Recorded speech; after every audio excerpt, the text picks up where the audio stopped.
London থেকে ধরে এনে শাস্তি দিব প্রধানমন্ত্রী শেখ হাসিনা। আওয়ামী লীগের সভাপতি প্রধানমন্ত্রী শেখ হাসিনা বলেছেন, হাসপাতালে বোমা মেরে ফিলিস্তিনের নারী শিশুকে হত্যা করা হচ্ছে। রোগী বহনকারী অ্যাম্বুলেন্সে কর্তব্যরত পুলিশ ও সদস্য সাংবাদিকদের উপর হামলা চালানোর নির্দেশ দিয়ে বাংলাদেশের একই কাজ করেছেন তারেক জিয়া। বাংলাদেশের এই সমস্ত দুর্বৃত্তই চলবে না। আল্লাহ যদি দিন দেয়, আগামী নির্বাচন জয় হয়ে আসতে পারলে ওই লন্ডন বসে হুকুম দেবে আর দেশের মানুষ ক্ষতি করবে, এ দেশের মানুষ মানবে না। সেটা হতে পারে না।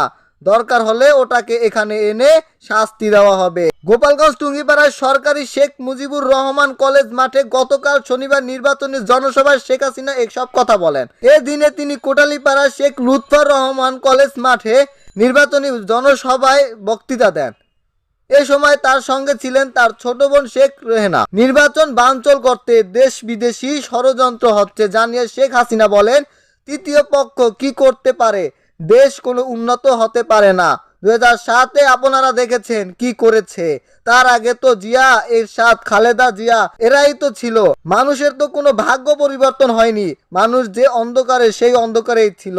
কোটালীপাড়ায় জনসভায় প্রধানমন্ত্রী বলেন, নির্বাচন বানচাল যারা ষড়যন্ত্র করছে তাদের একদিন উপযুক্ত শাস্তি পেতে হবে।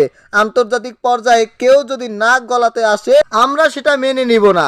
বাংলাদেশ মেনে নিবে না। মুক্তিযুদ্ধের সময়ও পারে নাই। আর অর্থনৈতিক উন্নয়ন বিজয়, সেটাও আমরা ইনশাআল্লাহ অর্জন করে দেখিয়ে দিব যে আমরা পারি। দরিদ্র হার আরো কমিয়ে বাংলাদেশের ও উচ্চ মর্যাদা নিয়ে যাব ইনশাআল্লাহ। নতুন ভোটারদের উদ্দেশ্যে শেখ হাসিনা বলেন, আপনাদের যুব সমাজ, তরুণ সমাজ, প্রথমবার যারা ভোট হবেন তাদের কাছে আহ্বান করব, ভোট যেন ব্যর্থ না হয়। তিনি বলেন, অত্যন্ত দুর্ভাগ্যের বিষয়, বিএনপি জামায়াত জোট মিলে অগ্নিসন্ত্রাস শুরু করেছে, মানুষ হত্যা শুরু করেছে। রেল লাইনে মা শিশু পুড়িয়ে মেরে, রাস্তাঘাটে বাসে আগুন দিয়ে পোড়ায়। দিন বদলের সনদ দিয়েছিলাম।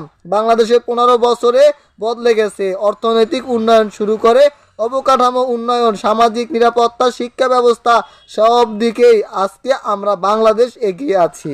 ইনশাল্লাহ সামনের দিকে আরো এগিয়ে থাকবো।